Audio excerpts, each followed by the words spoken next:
Okay. How's Shanti look the last few practices today? Yeah, he's struggling like they all do, you know. We're not panicking or anything. He's got all the tools. It's just these are going fast, and and always in spring ball, it's a little bit of new that goes in every day that you want to look at offensively, and the same with defensive, seeing different looks, and you just got to kind of focus more in on the base, the fundamentals of the base of the offense. But he has his flashes, and then I want to choke him. And then he has his flashes, and I want to choke him. So like most of the young quarterbacks that you get. When you have so much attrition along the offensive line, how do you keep the offense's rhythm going? When we have what? All the attrition we've had on the offensive line. I don't know, but they're doing a great job. I mean, there's a lot of new guys. I mean, the other day it was like Malcolm, I think, played almost all 5 positions. Naj goes back and forth and Quiz. But like I told him in the meetings last night, yeah, it's hard, all right, and they're going to make mistakes, but I think it's getting them a feel. I think in the long run, it makes them understand how all 5 fit together in everything we do. So they play guard. They know what the issues he has, and now they're a tackle. They understand the guard's issues. Guard understanding the tackle's issues.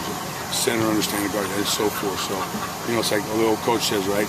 You just want those guys to play like a nickel, not 5 pennies. So right now the pennies are kind of all over the place, and hopefully we get them to be a nickel one of these days.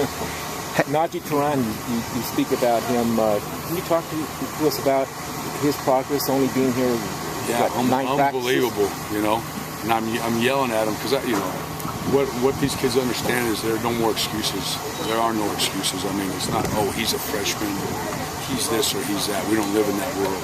And so, like I told him, we're going to coach you just like we coach Jake. All right, we expect you do things right, and he's like most young guys. He's good, and as he gets tired, and more plays come on his plate, he makes a few mistakes. But I'm really happy with both the way he and Malcolm have fit into the group. Have you noticed a difference in the running backs with Kennedy Palomalu as coach? Any specific changes? Or I think they're having a good spring. Yeah, I don't want to do a comparison from one guy to another guy or anything like that. Yeah, I just think the running backs are having a very solid spring for us. What do you think Kennedy brings as a coach? Or what have you noticed? He's old. He's the only guy that's almost as old as me. He's coached some great players.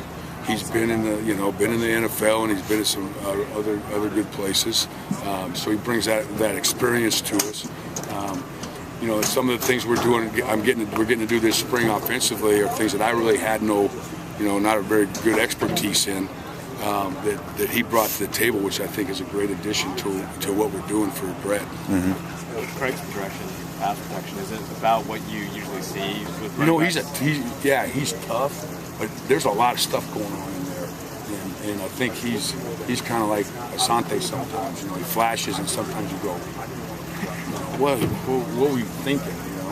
But he's learning, and he's asking the right questions, and he's trying to understand how he fits with the 5 offensive linemen in the scheme of protection. Have you seen any development from Jordan and Paul so far this spring?